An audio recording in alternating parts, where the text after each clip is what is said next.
이번 주에 초대 손님이 좀 화려해서 잠깐 소개하고 시작하겠습니다. 일단 내일 오전 10시에 진행하는 너구리 초대석에요. 김의겸 전 의원과 강미정 조국혁신당 대변인 같이 나오십니다. 매구리님 이 조합 뭔가 의미가 있습니다. 지금 검사 탄핵 관련해서 섭외가 됐는데요. 네. 두 분이 한 방송 하는 건 아마 처음일 겁니다. 그렇죠. 예. 네. 김의겸 전 의원님이 이 건 관련해서 이제 그 검사 탄핵을 국회의원 할 때 주도했죠. 네. 근데 이제 이번에 기각이 됐는데 네, 네. 거기에 대해서 얘기하고 또 강미정 대변인이 왜 그렇게 됐는지 좀 더 진상을 이야기하고 근데 두 분이 이제 한 무대에 오른다는 게 의미가 있는 일이죠. 알겠습니다. 자, 4일 수요일 박지원 식탁은 조금 일찍 시작합니다. 오전 8시 50분이고요. 이때도 또 우리 처음 나오시는 분 계신데 국방부 대변인했던 부승찬 네. 의원인데 뭐 굉장히 그 책 가지고 고생도 예. 많이 하고 선거 과정에서도 곡절이 많았죠. 김용현 네. 국방부 장관 내정자 인사청문회가 오늘과 내일 있는데 그 결과를 가지고 수요일 날 따끈따끈하게 와서 이제 또 정치구단 박지원 실장과 함께 인사청문회에 대해서 이야기를 할 겁니다. 알겠습니다. 만만치 않으세요? 자, 목요일날 오전 8시 30분은 여러분들 아시죠? 머리가 똑똑해지는 아침 경제 공부, 김영환의 경제학식 이어지고요. 그리고 11시에 제가 진행하는 방송에서 이기주 MBC 기자님 지난번에 전화연결 잠깐 했는데 오십니다. 예, 많은 시청 바랍니다. 예고는 저희가 다 알림창으로 알려드릴게요. 자, 아침 방송이 조금 고르지 못하기 시작했는데 바로 시작하겠습니다. 이재명 더불어민주당 대표와 한동훈 국민의힘 대표가 드디어 만났습니다. 이게 11년 만에 여야 대표 회담이라고요? 뭐 정치가 없었다는 얘기죠. 어떻게 보면. 그러게 말이에요. 아니 그러니까 제1교섭단체와 제2교섭단체의 대표가 여야당 대표가 만나서 이야기를 하는 게 11년 만이라는 자체가 우리 정치가 실종.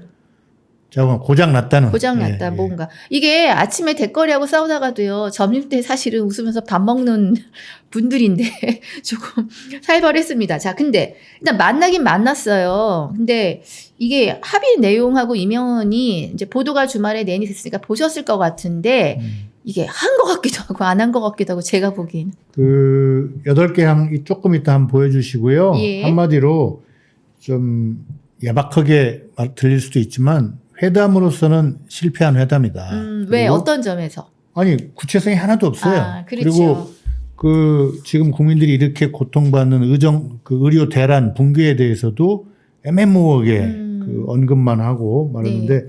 그러니까 회담 자체로서는 실패했으나 첫 술밥에 배부르랴. 그러니까 밥 한 숟가락 떠먹고 뭐 이렇게 배가 부를 수는 없고 앞으로 좀 지켜봐야죠. 예. 그 아침 방송 시작 전에 봤더니 그 금투세 예. 관련해서도 논의를 하겠다라고 한 줄 속보 뜬 걸 제가 지금 보고 왔는데 금투세가 이제 폐지, 유보, 개정 뭐 여러 가지가 있는데 결국 이제 이런 것 같아요. 이번에 보면 우리 국가와 사회가 관심을 가지고 처리해야 될 8가지 항목 리스트를 만든 거에 불과하다. 리스트. 물론 이제 방향성은 있지만 예. 뭐 저는 그렇게 봅니다. 알겠습니다. 지금 PPT 파일이 좀 소개가 됐나요? 예, 8개 어떤 논의가 됐고 합의되지 않은 내용까지 저희가 일단 잠깐 화면에 보였습니다. 자, 내용은 그렇고요. 좀 예. 사람 이야기를 좀 여쭤볼게요. 예. 한동훈 대표 입장에서는 정치 신인, 여당 대표로 야당, 지금도 거대 야당인데 처음 만난 거예요. 어떻게 떡잎을 좀 발견하셨습니까? 한동훈 대표와 이재명 대표는 같은 대표지만 예. 이번에 회담을 준비하는 과정에서도 그렇고 회담 때 모두 발언하는 것도 그렇고 예. 한 사람은 수습, 인턴 같은 것 같고 한 사람은 거의 국무회의를 주재하는 것 같은 그런 무게가 느껴지잖아요. 근데 네. 그럴 수밖에 없어요. 한동훈이라는 사람은 이 우리 사회의 흐름, 국사에 대해서 관심을 갖게 된 게 법무부 장관 하면서부터 불과 3년이고 이재명 대표는 성남시장, 경기지사 이런 선출직 하면서 유권자들, 국민들이 뭘 바라는가를 해왔고 대선만도 이번에 도전하면 3수생이잖아요. 그쵸. 3수생. 예. 그러니까 대선에 한번 도전하면 이런 거예요. 내가 대통령이 되면 어떻게 얘기를 해야 되지? 요게 항상 모든 게 의식이 되거든요. 예. 그거를 2017년, 2022년에 했고 이제 다음번 대선을 위해서 준비하기 때문에 무게가 생길 수밖에 없죠. 한마디 한마디. 그렇게 보면 이재명 대표가 그 여야 대표 회담도 저기지만 용산과 회담을 하고자 하는 것도 이해는 돼요. 이번에 네. 사실 여야 대표 회담을 받은 건 몇 가지 목적이 있는데 이 대표 입장에서 보면 일단 한동훈을 좀 부각시켜서 일단 당 대표로 인정. 예, 예. 그 당대표로 그렇죠. 당대표로 인정해가지고 이제 국회에 힘을 좀 실는 거. 그 다음에 한동훈의 주장에 귀를 기울여줘서 윤한 간의 입장 네. 차이가 좀 분명해지면 좋겠다. 아. 이런 것도 있고 결국은 입법부의 최다 정당 대표와 행정부의 대표자가 만나는 영수회담으로 가는 그 길목이죠. 예. 자, 그렇게 보면 일단 용산 반응 궁금해요. 떡더러머죠. 회담 자체가 떡더러머죠. 예. 아마 대변인 논평으로인가 뭐 애매하게 나왔고 오늘 그 국회 개원식에도 불참하고. 그러니까요. 그러니까 여야 대표 회담은 해라. 뭐 니네끼리 알아서 하고. 근데 나는 국회 가면 뭐 야유 받을 거 이런 거 싫으니 안 간다. 이건 솔직한 건지 대통령으로서 직무를 포기하는 건지 아니 그러면 야유가 나오는 걸 없앨 생각을 하든지 아니면 야유에도 불구하고 이를테면 국회를 적진이라고 쳤을 때 적진에 가서 탁 모습을 보여주든지 이건 옹졸하고 비겁한 용기 없는 행동이라고 생각돼요.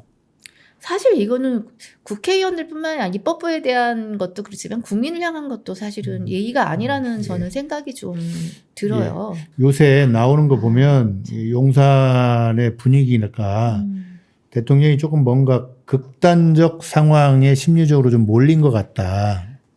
두 번째 너구리가 뒷담 예. 파실 것과 연관이 있어 예, 보입니다. 예. 야, 하나만 더 줄게. 제가 오늘 이 여야 대표회담 가장 나온 글 기사 중에 예. 말하기 좋은 분들 중에 이게 제일 조금 웃겼어요. 심평 선생님이 보셨나요? 예. 아이 참네 원 뭐라 그랬죠? 야당과 협공해 정부를 압박할 것이다. 그가 해나갈 배신은 황교안을 추월할 것이다. 이 국힘 쪽에서는 황교안 대표가 이제 죄송합니다만 찌질이의 대표 격으로 이제 인식되고 있는데 예. 포인트는 그거죠. 그러니까 야당과 협공해서 정부를 압박할 것이다. 요건데 지금 조금 쉽게 비유를 들면 예. 이 삼국지 시대로 갈 수 있어요. 위나라, 총나라, 오나라. 네. 그래서 이재명 대표 입장에서는 윤석열과 한동훈이 분리되고 한동훈이 다음 대권을 위해서 국민의 민심을 좀 따르고 이러면서 분리되고 그래서 현재의 그 검찰 통치 폭정 이런 게 좀 그치고 또 민생 회복, 대통령 권한의 일부 축소, 뭐 더 나아가서는 조기 임기 단축으로까지 가기 위해서는 한동훈이 좀 자기 스탠스를 가지고 확신도 있어야 되는데 문제는 한동훈이 그러지를 못하고 있습니다, 지금. 이게 과거의 정치의 저희가 사례를 보면 여러 가지 것들이 이미 다 똑같은 사례는 없지만 용화대의 권력을 얻고 다 차기 권력을 가는 경우도 있었겠지만 예. 사실은 버려야 될 카드를 저희가 몇 번 받고 실제 버립니다. 그렇죠? 근데 한동훈 대표는 지금 하는 것만 보면은 여전히 좀 눈치를 보고 있는 건지 내지는 힘을 못 받고 있다는 그런 생각이 좀 이제 들어요. 흔히 노태우의 6.29 선언 같은 행동을 해야 된다고 하는데 사실 노태우는 79년 12.12, 80년 5.18로 집권하고 나서 87년에 6.29 선언을 하기까지 예. 장관도 오래 하고 예. 올림픽 준비위원장도 오래 7년 동안 정치를 배웠어요. 그리고 마지막에 승부수를 던졌는데 지금 한동훈은 준비가 너무 안 돼 있어요. 그리고 그 댓글에도 나와 있지만 네. 너무 외모에 신경을 많이 써요. 네.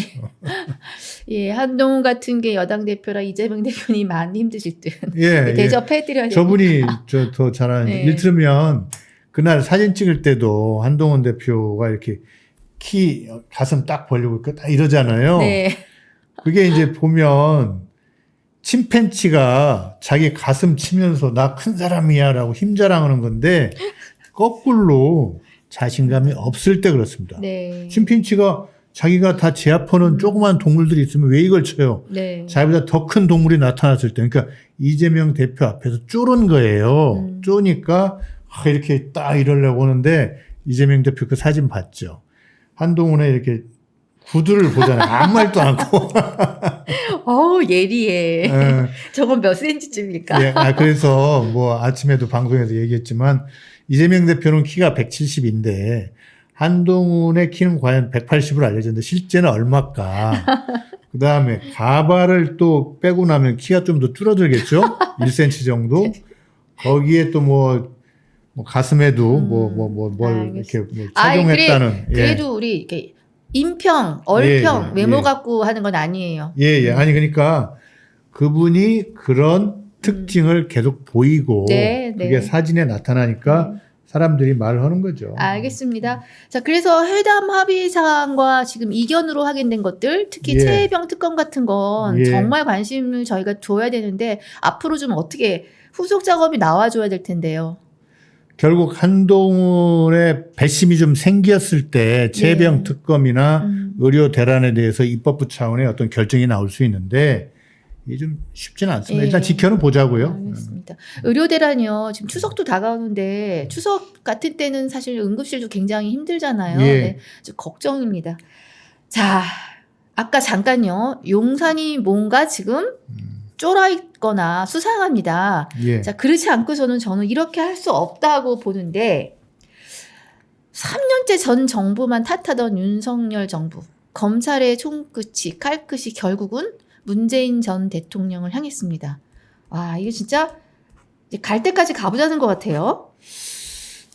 우선 그 여론조사가 지난주 갤럽에서 23%, 오늘 아침 리얼미터에서 29%로 좀 떨어졌거든요. 많이. 예, 갤럽 예. 같은 경우는 4% 떨어지고 리얼미터는 조금 떨어지지만 어쨌든 20%대로 진입을 했단 말이에요. 이게 정권의 담당자들, 정권을 쥐고 있는 사람들한테는 공포예요. 네. 하락 추세가 언제까지 갈까. 그래서 이거를 눈길을 좀 돌려야겠다. 뭐 네. 이렇게 해석하는 사람도 많이 있습니다. 아니 그 주말에 마치 부를 사람은 다 부른 듯한. 예? 예? 근데 이게 무슨 정부 초기도 아니고 그 건 자체가 이러면 최근 사실로 드러났다. 그러면 뭐 정말 100번 양보해서 이해를 하겠어요. 근데 그게 아니잖아요. 몇 년을 묵혔다가 지금 집권 3년째에 전 대통령을 피의자로 아예 적시를 했지요. 예. 그에 앞서서 네. 주말에 이제 토요일 날 이재명 대표, 조국 대표가 시간차는 있지만 나란히 전주지검에 출두를 했잖아요. 근데 참 전주지검이라는 데가 제가 고향이 전주이기도 하고 그러지만 그렇게 큰 사건이 없는 데예요. 네. 그래서 검찰에서 보면 약간 한직 뭐 이렇게 큰 사건 수사를 안 하는 데인데 지금 그 두 사람이 갔는데 전주지검은 나란히. 그러니까 이제 어떻게 보면 다른 지검들이 좀 움직이지 않는다. 이런 것도 있을 수 있고 전주지검을 특별히 그런 어떤 기획수사를 예. 하기 위해서 좀 그 작동시켜 놓은 측면도 있는 것 같고. 그 전임 전주지검장이 지금 중앙 그 지검장이잖아요. 어쨌든 그런 게 있는데, 조국 대표는 이제 문 대통령 사위, 네. 그분 뭐 임용에 있어서 전사위. 전사위 뭐 건과 관련해서 누구죠? 그 중진공이사장 네, 네. 임명에 그 관계가 없었다 이 얘기를 했고 이상민 의원인가? 예. 이재명 대표는 이제 또 뭐 그 관련해서 그 다른 사건이죠. 그래서 갔다 왔는데 인서트가 하나 있었네요. 지금 어떤? 나가고 있어요? 어떤 영상이 나가고 있어요? 문재인 소환 관련. 예, 알겠습니다. 보고 하겠습니다. 근데 이게 한번 지금 영상 나가고 있는 거 보시고요. 근데 예. 이게 지금 여러분 유사 사례가 안녕하십니까? 있습니까? 오늘은 문재인 전 대통령 사위의 특혜 채용 의혹 수사와 관련해 저희가 단독 취재한 내용으로 시작합니다. 문 전 대통령의 딸 다혜 씨의 주거지를 압수수색한 검찰이 영장에 문 전 대통령을 뇌물수수 피의자로 적시한 것으로 확인됐습니다. 이상직 전 의원을 중소벤처기업진흥공단 이사장이 임명하는 대가로 사이가 취업했고 이렇게 해서 사이가 받은 2억 2천만 원 상당의 급여 등을 뇌물로 판단한 겁니다. 검찰 수사가 문 전 대통령을 향해 치닫고 있습니다. 박설립 기자가 단독 보도합니다. 검찰이 어제 문재인 전 대통령 딸 다혜 씨 집을 압수수색하면서 제시한 영장에 문 전 대통령을 피의자로 혐의를 뇌물수수로 적시한 것으로 확인됐습니다. 뇌물을 건넨 상대방은 이상직 전 의원입니다. 이 전 의원이 중소벤처기업진흥공단 이사장으로 임명된 대가로 문 전 대통령의 사위였던 예, 저희가 지금 내용을 좀 시청자분들 보시라고 중간에 다른 방송을 조금 자료 화면으로 보내드렸습니다. 근데 저희 기억에 지금 아직 선명해요. 김건희 여사를 검찰이 어떻게 조사를 했는지, 조사를 한 건지 모르겠는데, 근데 이게 전직 대통령에게, 그러니까 결국은 뭡니까? 이게 지금 여기서 뇌물죄를 적용하겠다는 거예요? 잠깐 그 얘기에 앞서서 예. 김건희 씨 네. 조사는 검사를 피의자가 네. 소환해서 네. 그리고 검사가 갖고 있는 핸드폰이라든지 이런 것들은 피의자가 다, 소환해서. 예, 예, 반납하도록 네. 하는 왜 그러냐? 네. 살아있는 권력이기 때문에.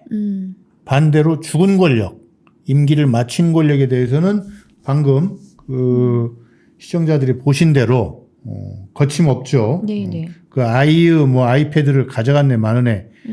그 발표를 보다가 그러니까 올해 1월에 그 사위 집에서 가져갔던 것은 확인이 되고 있습니다. 검찰 말을 통해서도. 예. 아니 근데 살아있는 권력 수사도 그렇게 한 적이 없지 않아요?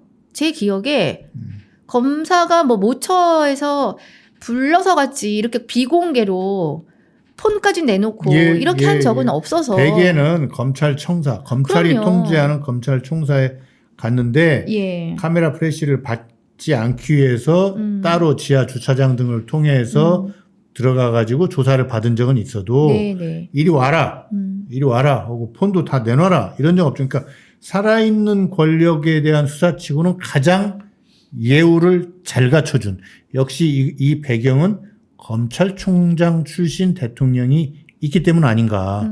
그 절차나 내용을 너무 잘 아는. 네. 자, 근데 좀 뻔뻔하다는 생각이 드는데 아까 우리 매구리님께서는 뭔가 지금 굉장히 지지율의 위기의식과 이런 것 때문에 국면을 전환하려고 할 수도 있다라고 분석을 하셨는데 진짜 왜 이렇게까지 하는지 좀 이해가 안 돼요. 우선 그런 걸 하고도 이제 그 신본부장이 뻔뻔하다라고 얘기했잖아요. 예. 그거는 이 사람들의 머릿속에는 도의나 상식은 없습니다. 법과 권력만 있으니까 이렇게 하는 것이 법적으로 무슨 문제냐. 매사에 있어서 사고방식과 의사결정의 판단이 법적으로 무슨 문제가 있는데 라는 거거든요. 예. 도의나 상식, 예의 네. 뭐 이런 건 없습니다. 정치인들 반응이 막 격앙된데 그럴만 하지요. 그렇기 때문에 윤석열 대통령은 정치를 하는 자리인데 네. 정치를 부정하고 있는 대통령이죠. 이렇게 대통령이 정치에 대한 사전 학습이 안 된 상태에서 집권한 경우가 네. 없습니다. 대한민국 대통령 중에 그 한동훈 대통령의 경우를 놓고 한동훈 대표의 예. 경우를 놓고 봐도 그가 네. 정치 학습을 좀 많이 해야 된다라고 네, 네. 느끼는 게 네. 지금 안철수 의원이 예. 그 다른 계통에서 와서 정치를 하는데 10년 전 했잖아요. 그런데도 아직 정치에 대해서 일체가 된 정치를 이해하는 듯한 느낌이 별로 안 들잖아요. 네. 저는 한동훈 대표도 그럴 가능성이 좀 있다. 반면에 윤석열 대통령은 아예 그런 거 없이 들어온 사람이에요.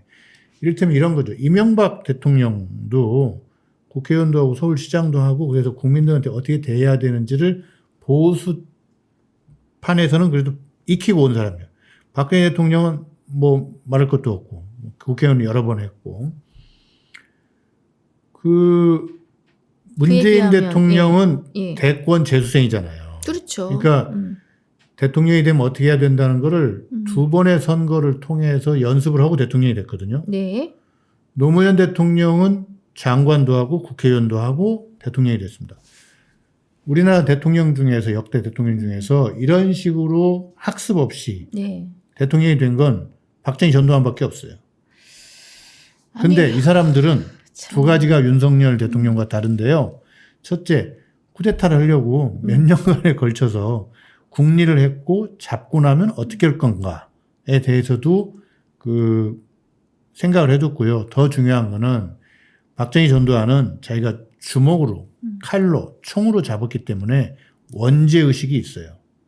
근데 윤석열 대통령은 자기가 표로 당선됐기 때문에 원죄의식이 없어요. 그래서 이렇게 강하게 나가는 거예요. 결과적으로 정치를 부정하고. 이 부분은 앞으로 윤석열 정권이 끝나고 난 뒤에 여러 가지 평가를 할 건데 굉장히 중요한 요소로 드러날 겁니다. 그래서 이렇게 뻣뻣한 거예요. 지금 대한민국 정치 역사에 아주 신기록을 세우고 있다는 생각이 지금 예. 들고요. 조국 대표가 검찰 조사에 포스팅한 그 내용도 참 김건희 수첩 하나라도 챙겼느냐.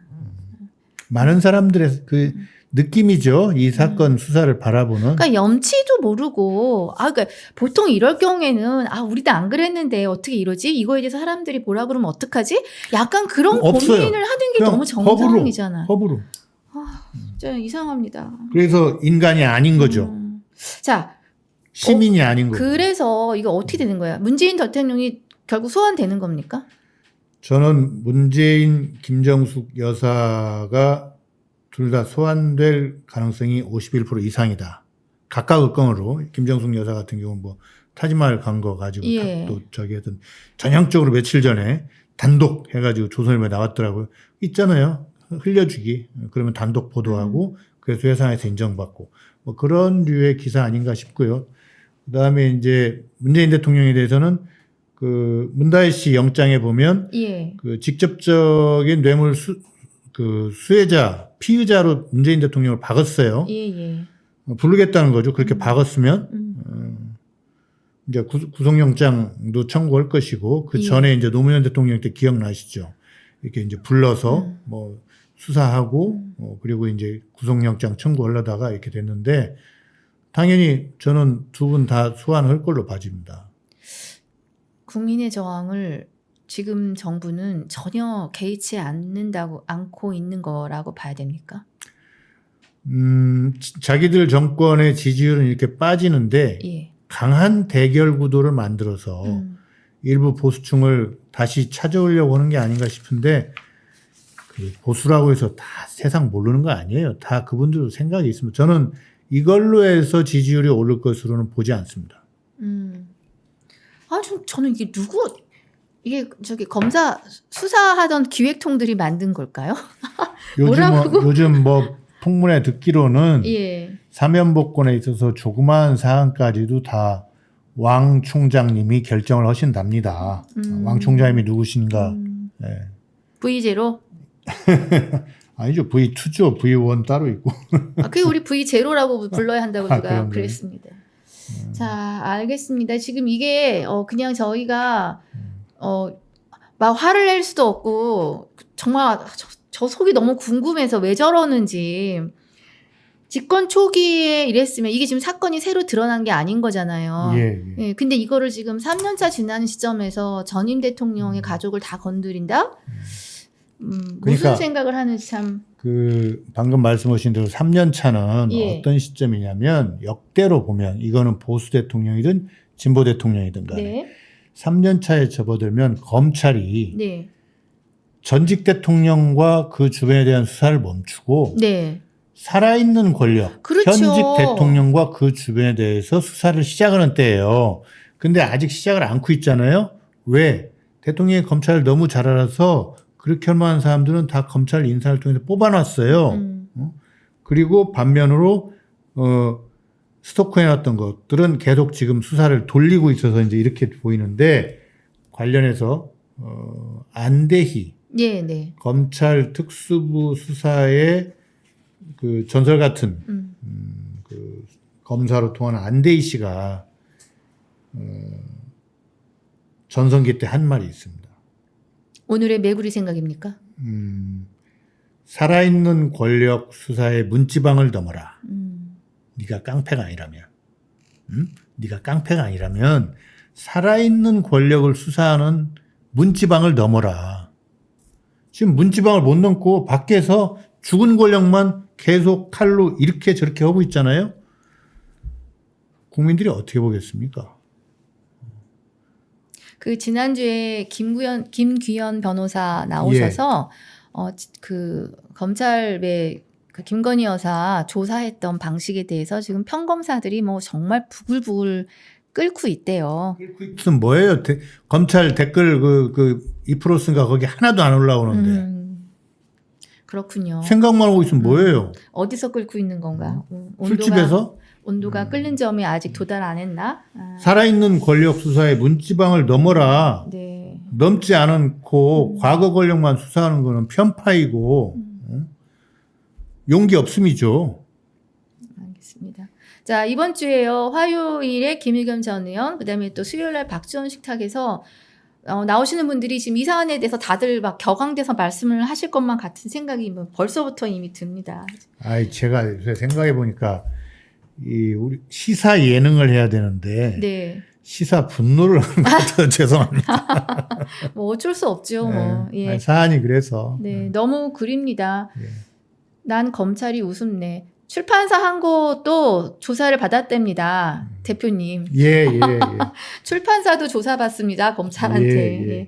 자, 용산에 요새 저희들이요. 범죄 자유 구역이라는 별칭이 있답니다. 그러게요. 사람들이 다 그 얘기하더라고요. 용산은 범죄 자유구역이다. 경제 자유구역이 아니라. 거기는 특별법이 적용되고 뭐 모든 것이 다 해결되는 곳인가 봅니다. 뭐 뭘 해도 아무도 조사하지도 않고. 크라임 영어로 하면 크라임 프리존. CFZ. 경제 자유구역이 네. 아니라 참. 자, 범죄 자유 구역을 누가 뚫고 갈지 정신을 용기 좀 차려야 있는 될 것 검사, 같습니다. 권력의 문지방을 넘을 수 있는 검사, 과연 우리가 올해가 가기 전에 볼 수 있을까요? 궁금합니다. 네. 자, 오늘 시사너구리는 여기서 마치고요. 내일 너구리 초대석부터 다시 이어가겠습니다. 매구리님 오늘 감사합니다. 예, 감사합니다. 시청자 여러분, 좋아요, 구독, 알림 부탁합니다. 감사합니다.